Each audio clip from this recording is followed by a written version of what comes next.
The British man of letters Edmund Burke founded modern conservatism in the 18th century. Today, a British man of letters is redefining conservative for the 21st. With us today, Sir Roger Scruton. Uncommon Knowledge now.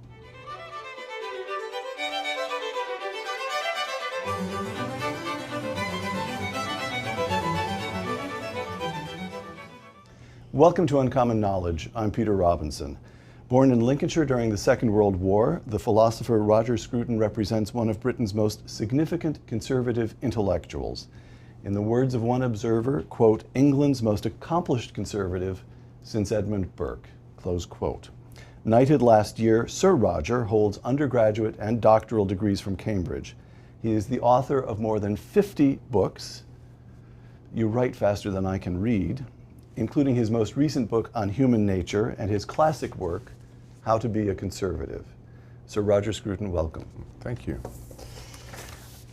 From How to Be a Conservative, it is not unusual to be a conservative, but it is unusual to be an intellectual conservative. In both Britain and America, some 70% of academics identify themselves as on the left, while the surrounding culture is increasingly hostile to traditional values or to any claim that might be made for the high achievements of Western civilization. The press, the bureaucracy, the universities, all hostile to conservatism. Why? It's a very good question. I think I spent my life trying to answer it, in fact. My impression is that this hostility comes in part because people who self-identify as intellectuals and thinkers also want to identify themselves as in some way outside the community, standing in judgment on it, gifted with superior insight and intellect, and therefore inevitably critical of whatever it is that ordinary people do by way of surviving. You know, and so we have created an intellectual class which by its nature does not identify with the way of life around it, and tries to gain another kind of identity through its critical stance. And produces the paradox that within academic circles and within the press, to be a liberal instead of a conservative is almost boringly conventional. Yes, I mean that's right. There is the convention is to be hostile to conventions. Right, right. You begin, I'm showing this book because I want everybody to get a good look at it. It's a wonderful book. You begin How to Be a Conservative with a marvelous essay on your own journey from left to right. And you identify a couple of events in particular as crucial in that journey. In the spring of 1968, you're in Paris. Mass protests take place across France.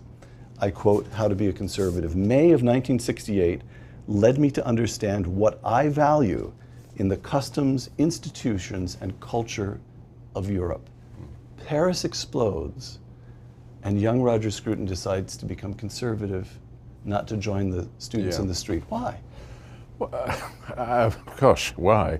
I mean, for a start, the thing that most struck me about those students in the street was the sentimentality of their anger. It was all about themselves. It wasn't about anything objective.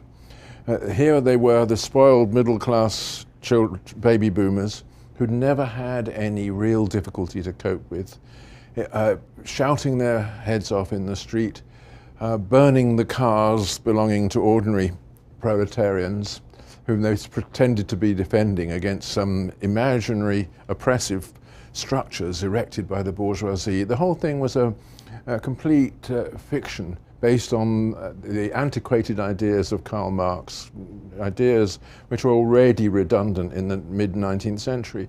So they were enacting out, if you like, a self-scripted drama in which the central character was themselves. Mm. Again, from How to Be a Conservative, only someone raised in the Anglosphere could believe, as I believed in the aftermath of 1968, that the political alternative to revolutionary socialism is conservatism. Only someone raised in the Anglosphere. Yeah. Yes, I think if you look around the world, those political parties and political movements that identify themselves as conservative, it's only in Britain, America, Australia, possibly India, that people would even use that word.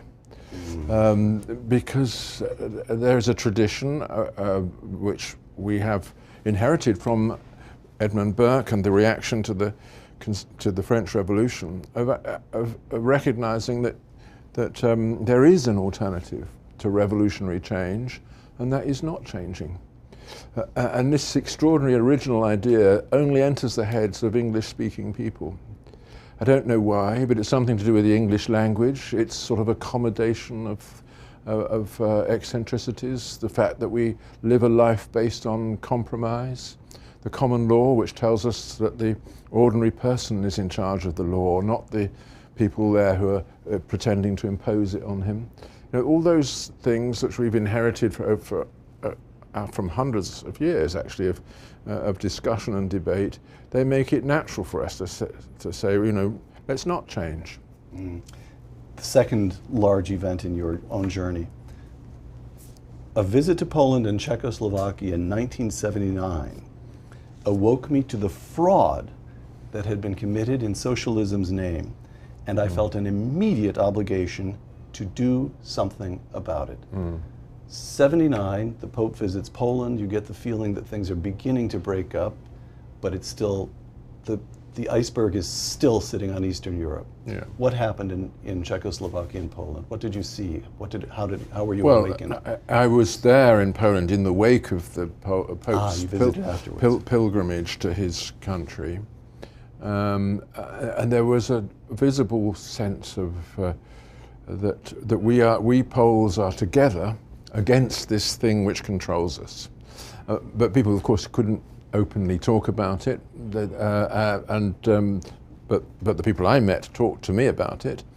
Then when going to Czechoslovakia, where, of course, the oppression was much heavier, I got involved in talking to people who were actually trying to organize underground seminars at the university, underground, well, curriculum, if you like, for young people who had been excluded from the system, where there was a real consciousness that it was a life and death struggle. Either these societies were going to be finally killed off by communism, or people were going to try and keep them alive in the catacombs. And it was my first vision of a catacomb culture, which, as it were, reenacted what the early Christians had to go through in the Roman Empire. Now, you also say you felt an immediate obligation to do something about it. And here, correct me, but as I understand your training, your formal training is as a philosopher. Yeah. And in your lifetime, philosophy has gone off in all kinds of directions, in this country in particular, and headed off in the direction of formal logic. Yes. I take it that you decided that you intended to continue to do the work. You intended to work in the tradition of Aristotle, philosophy as it bears on ordinary political life. Is that correct? Well, yes. I've always thought that philosophy has ordinary life as its subject matter. That's what it's about. But it is also a reflection on ordinary life and its meaning.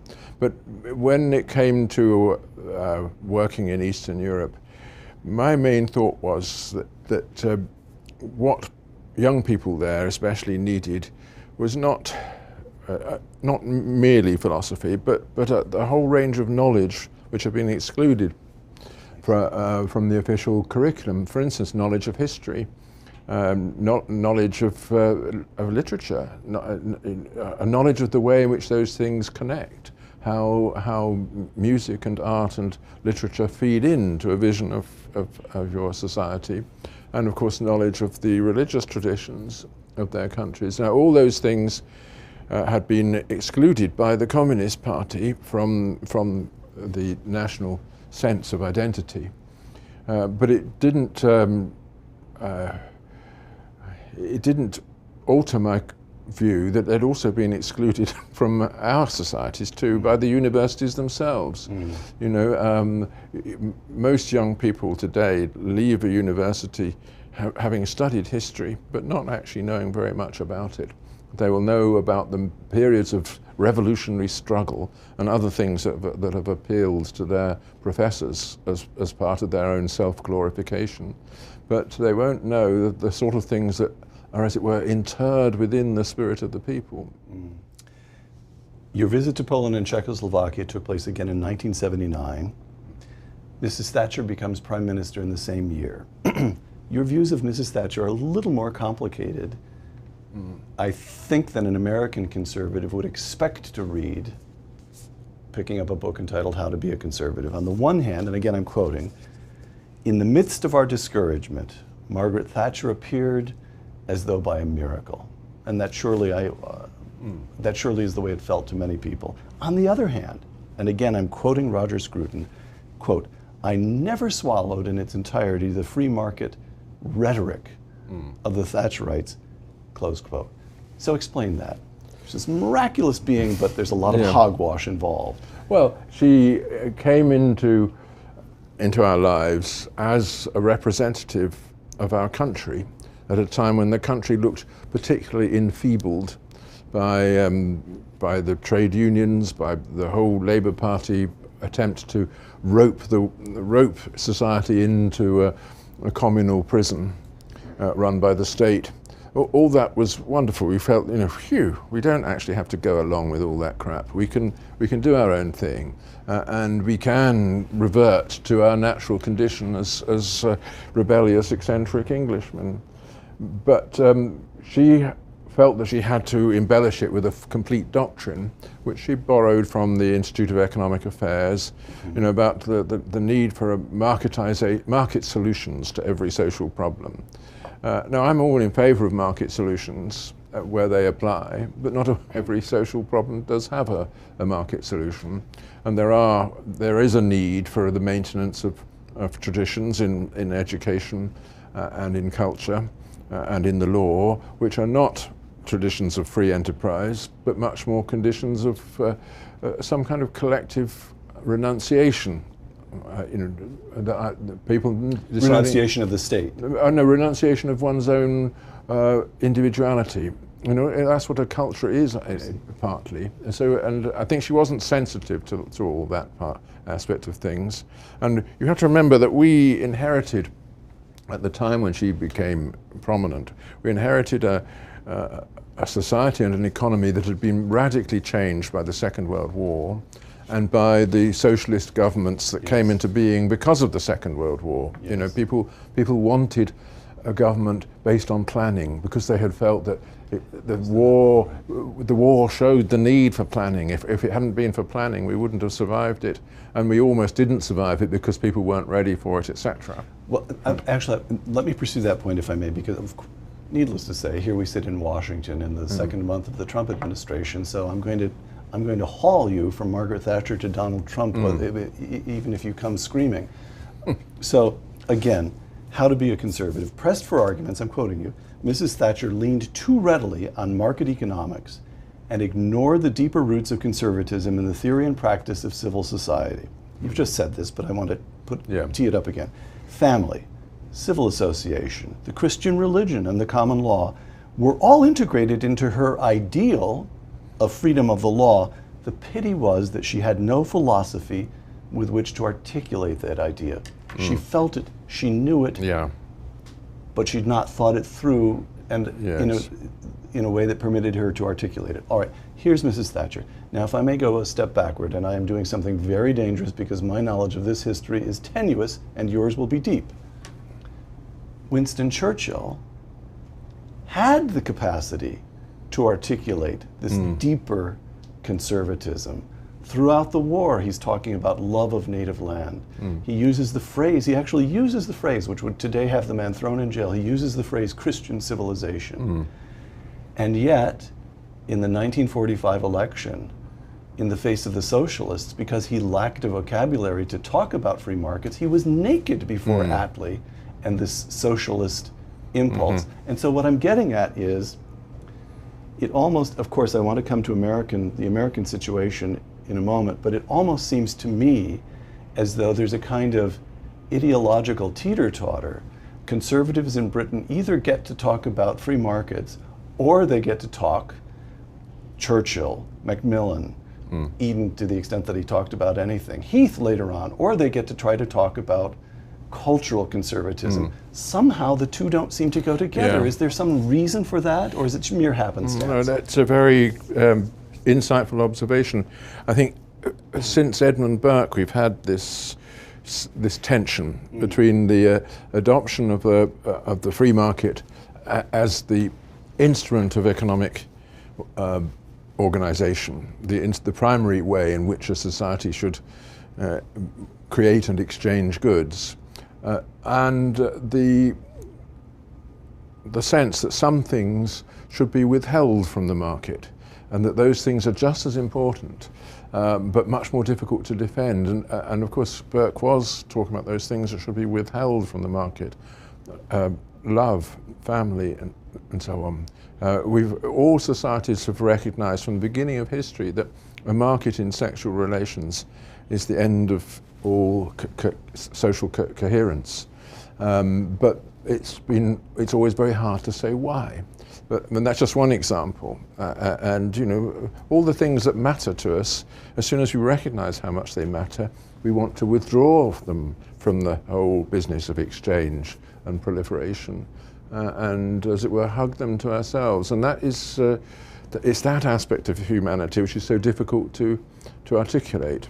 But as you rightly say, Churchill did articulate it, and it's so much easier when it's under threat. I see. Of course. All right. We're creeping up to Trump, but first one more large question about Britain. Brexit. Last June, the United Kingdom held a referendum on whether to remain in or to leave the European Union, and overturning the predictions of virtually every poll and virtually every pundit.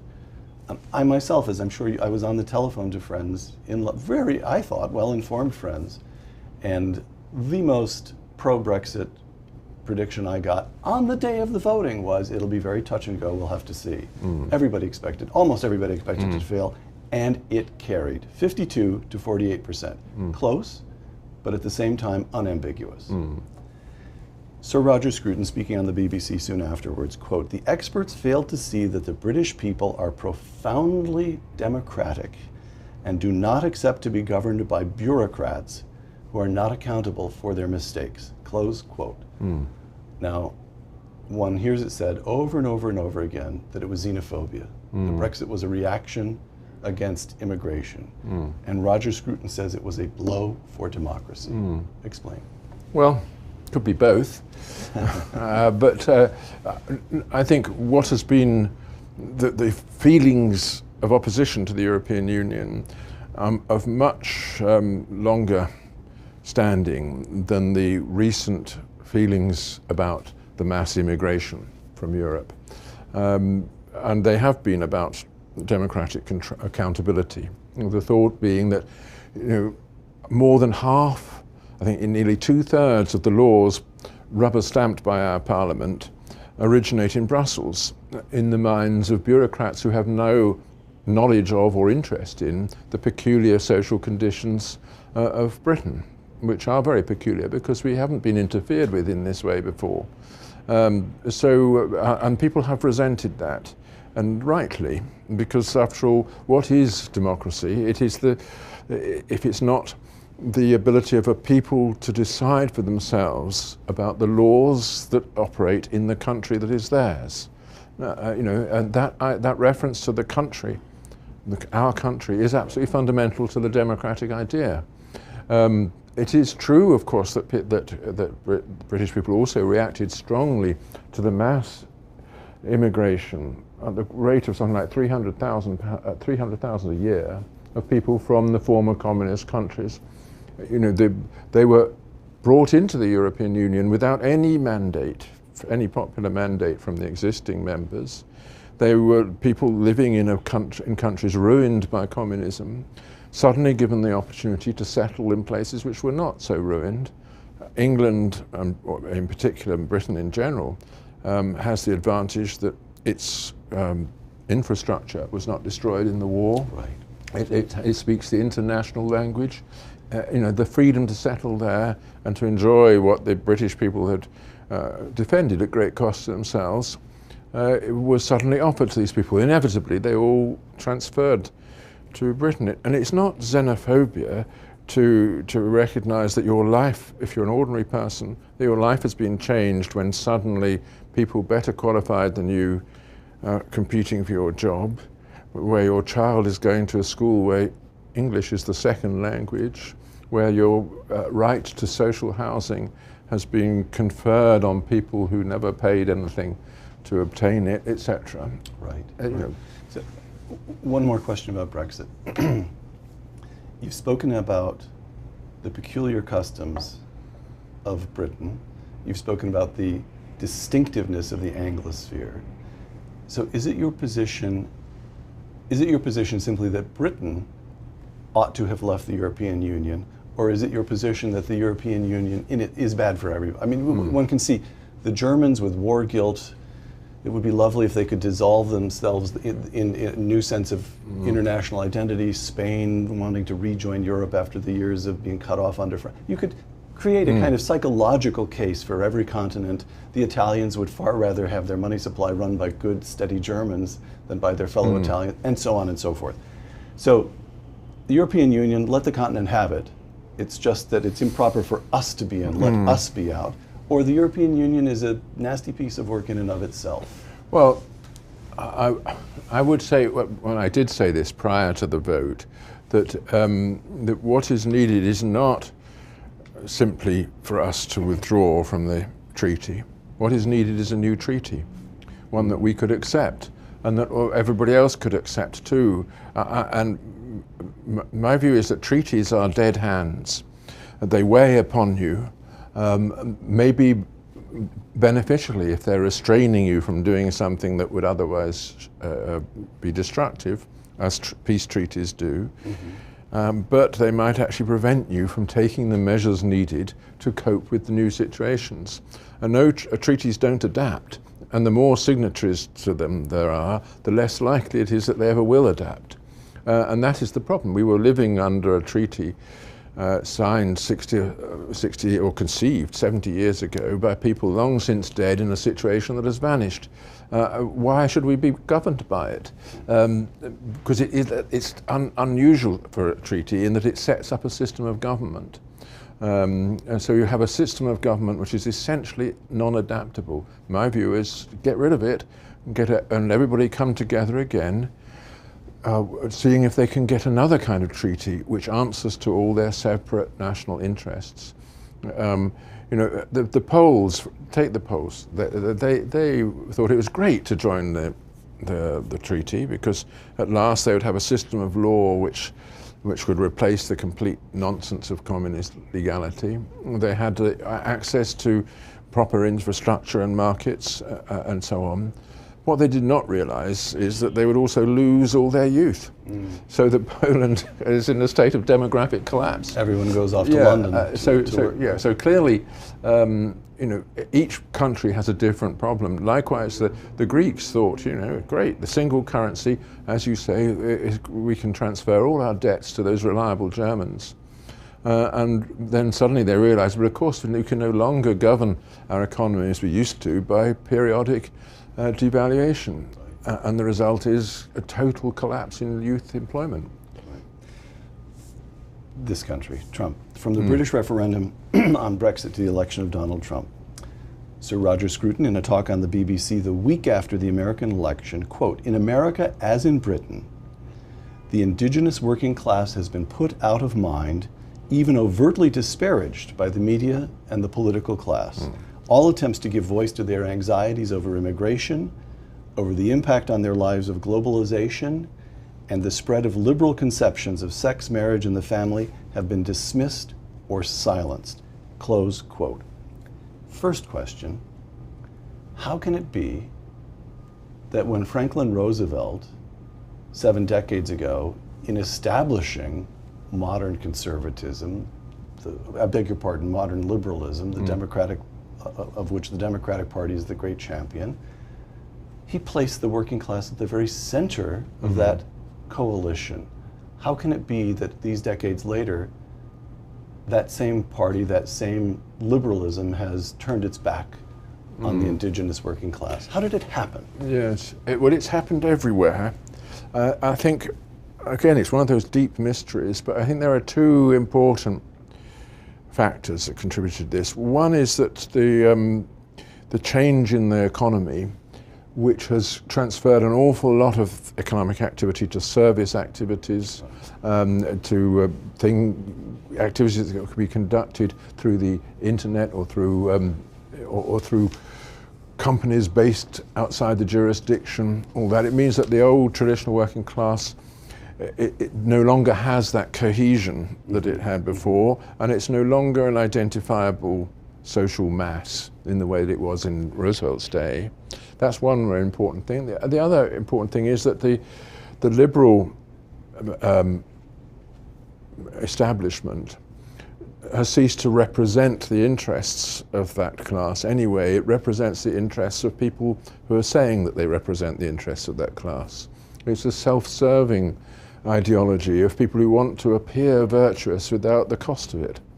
And people in the media, the administration and so on, who love the image of themselves as defenders of the people, but recognize that when in the proximity of the people, they feel nothing except repugnance. You're making a moral point.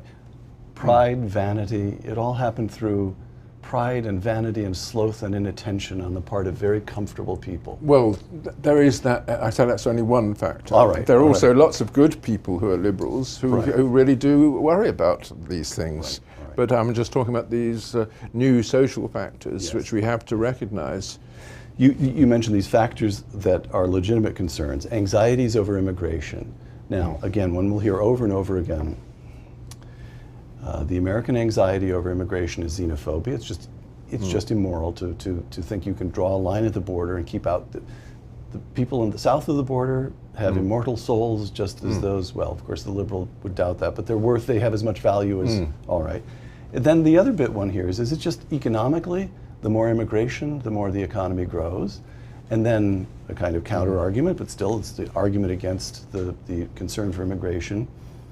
Immigration has slowed as the Mexican middle class has risen, and partly because our economy is slowed. Net immigration from Mexico is almost zero, and net immigration from everywhere else in the world is 1 million people a year, and in a population of 330 million, you can live with that. So there are all these arguments. Why should anyone be anxious over immigration? And yet you would argue, I think I take you to argue, that it is actually a legitimate concern in this country. Well, yes, I mean, again, there are many factors, but illegal immigration has been a great concern to people. There are 10 million illegal immigrants possibly in this country. And I think ordinary people say, look, if the first thing that somebody does when coming into the country is to commit a crime, should he really be allowed to stay? You know, I think this is a very strong argument. Of course, legal immigration, which has the consent of Congress and therefore the consent indirectly of the people, is not something that people are complaining about, not in the same tone of voice in any way. But then again, you have to recognize that what is being asked of the people is to offer hospitality to those who are not currently part of their home. You can offer hospitality to others if you have a secure home from which to offer it. But if that home has become insecure, as it has in large parts of Europe because of immigration, then what are you asking of people? You're asking of them essentially to deterritorialize themselves, to detach themselves from the place that is theirs, you know, without giving them any alternative. The spread, another of the concerns that you mentioned, I'm quoting you again, the spread of liberal conceptions of sex, marriage, and the family. And this is a legitimate concern. Here's the difficulty about that one. All the figures, divorce rate, illegitimacy rates, and so forth, all these are at least as high among what, it depends on how you would define the indigenous working class and so forth. But the argument could be made that the indigenous class has no right to be the indigenous working class, again I'm using your phrase, the indigenous working class has no right to be upset about these liberal conceptions of sex and marriage and the family because they're the ones who've embraced them. Mm. To which Sir Roger Scruton replies, well, I would reply that just that we all of us fall away from the standards that are required in this area. That is undoubtedly the case because this is the biggest area of temptation. But it is also the biggest area in which examples are needed and in which a culture of resistance is needed. That culture of resistance was absolutely vital to the protection of the working class family and especially of children who need a father at home and have lost that protection. And it is undeniable that it's liberal propaganda which has made it almost impossible to say those things. And it's not possible to say the things that are needed in this area unless you're Charles Murray and don't care about what's said about you anyway. Or Sir Roger Scruton. Well, yeah. That makes two of you. Yeah, exactly. The point is it's an area in which the truth has been made unsayable by the liberal censorship. All right. And along comes Donald Trump. Mm. And whereas Mrs. Thatcher made, not exclusively, but made largely economic arguments, Donald Trump is making different kinds of arguments. Make America great again. Mm.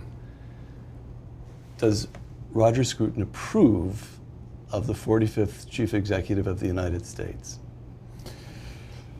Well, that's a direct question which is not strictly relevant to my vision of the world. Rewrite the question. How do you want to grapple with Donald Trump? Well, I'd rather not. But of course, his defects of character are so manifest that one can, as it were, recognize recognize that he's put you in a new position. You know, you've got. He is the legitimate president of the United States. And he won the election on the basis of things which were rightly said. Some things were rightly said, and also on the basis of other things which you could criticize, which perhaps should not have been said. Did he have the virtue, to go back to the point you were just making, did he have the virtue at points during the many points during the campaign, of saying the unsayable? Yes, one of the reasons why he was elected is exactly that, and this is one thing that I said in my BBC talk that you referred to earlier, that people have been living under a regime of liberal censorship which makes it very hard to say things without being accused of faults like racism, xenophobia. You yourself mentioned this, which nobody wants to be accused of, but which are very easy to, these are accusations which are very easy to make because there's no criterion on the basis of which to make them, other than the feelings involved. So, if I may, maybe this is the way to ask you to address Donald Trump, a man who's resistant to grapple with him. Trump and his critics, and as I read it, and I have a couple of quotations here for you, criticisms of Donald Trump you'll recognize, partly of course because you follow the American scene very closely, but partly because they echo or have echoes in Britain.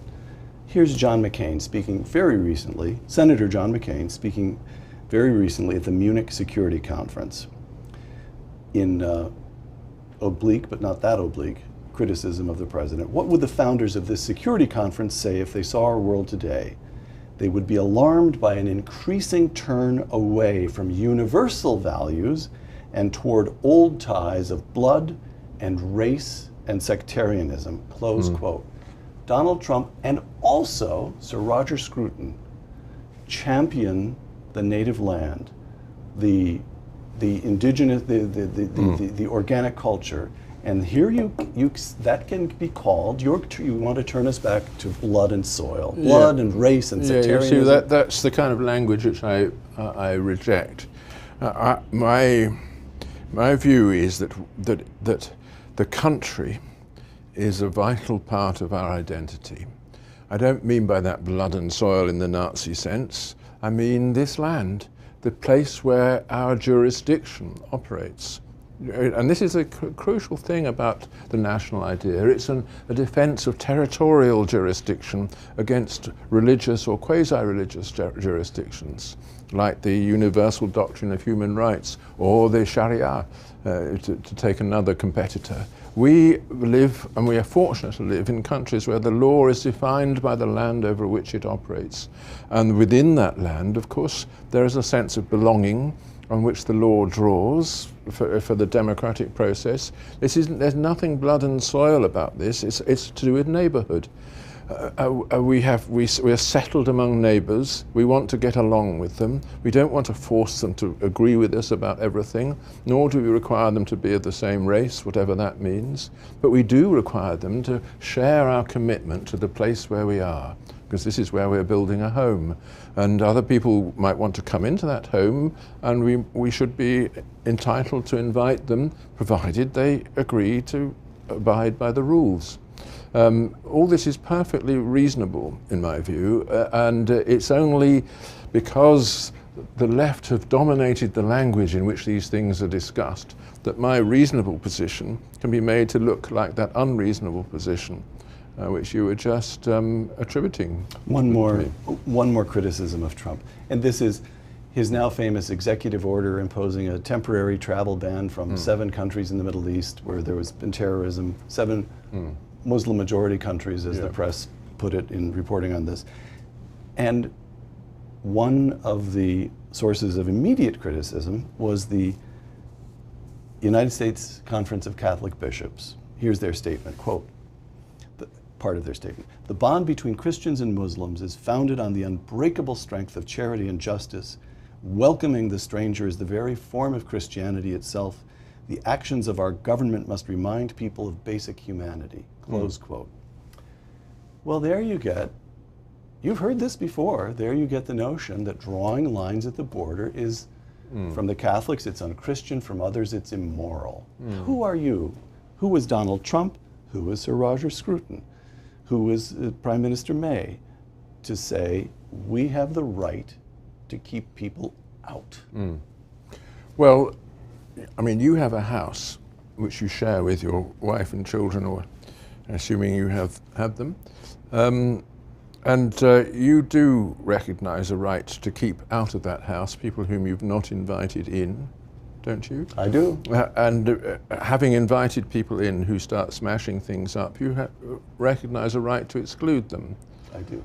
Yeah, and that, just multiply that by a few hundred thousand, and you'll recognize that people taken as a whole have that right. That is another part of democracy, that we live in a place, we have the right to exclude from that place those whom we think are not going to fit into it, or to whom we don't want to extend a welcome. This is, if we didn't have that right, we wouldn't feel secure in occupying the place that we claim as ours. It's a simple part of human nature, and although I think Trump should never have mentioned the Muslim idea in this, because that goes against the whole American tradition that religion is not what it's about, but settlement. You know, nevertheless, he wasn't exceeding the natural powers of a president in saying what he said. If he'd left out that reference to religion, and you know, he did make various promises to people prior to the election, which he's obviously under some obligation to follow through anyway. Last question, Sir Roger. If I feel this way to some extent, actually I feel this way to a great extent, I'll just ask this question on my own behalf. I was about to hide behind and say, there will be people who are listening to this feel. I won't do that. I'll say, I feel it myself. Wonderfully compelling. Everything you say, hugely attractive. But here's where and it causes fills the heart with hope. There's a way forward. But then comes the thought, oh, but It's nostalgic. It's the Shire. It's Tolkien, for goodness sake. Even England isn't green and pleasant in quite the same way anymore. And we've got in Britain itself this massive, for all one can see, permanent state apparatus. And in this country, as President Trump is about to find out, as Republicans who now hold both houses of Congress and can barely pull themselves together to figure out how to deal with Obamacare are finding out, there is such a thing as the permanent state. And we live in a modern world, and for 7 decades, at least 7 decades in both your country and mine, throughout the Anglosphere, I'll grant you the Anglosphere, the state has expanded and expanded and expanded. And I love the world that you describe with the same yearning love with which I love Tolkien. But they belong on the bookshelf together. It's not a practical agenda. Right. Tell me why I'm wrong, and please tell me why I'm wrong. Well, you're not entirely wrong. The expansion of the state to absorb more and more of civil society has happened everywhere, more outside the Anglosphere than inside the Anglosphere. Let's face it, you still have private education available here if you want it, one can afford it. You still have all the little platoons, as Burke called them. If you have a problem, you can get together with your neighbours to solve it. You can, you probably belong to all sorts of clubs and discussion groups and so on. All that free association, which made the English-speaking countries what they are, still exists.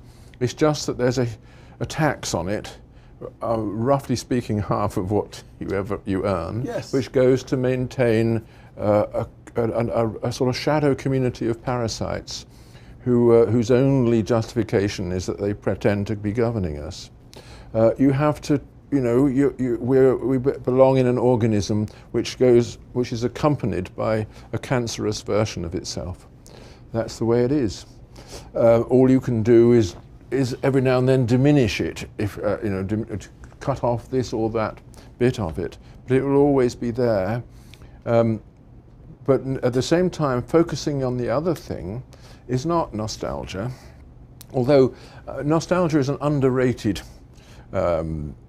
aspect of the human condition. Remember the founding work of literature of our civilization describes Odysseus' decision to give up immortality and life with the goddess in order to travel across dangerous seas to his home.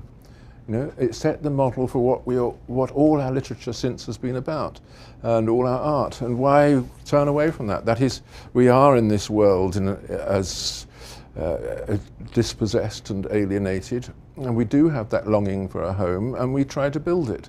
And that's all I'm advocating, is that we should go on doing this. It'll always be a different home, but it isn't anyway nostalgia to say that this is where our values lie, rather than in that other thing, that great expanding state machine. All right. That was penultimate question. Here's the last question. Brexit has happened. Britain has a new government. There hasn't been an election, it's still the Tories, but you have a new prime minister. And we have a new president. Are you hopeful? I've never in my life been hopeful. I take the view that pessimism is the wise position to adopt, because you're always agreeably surprised. All right.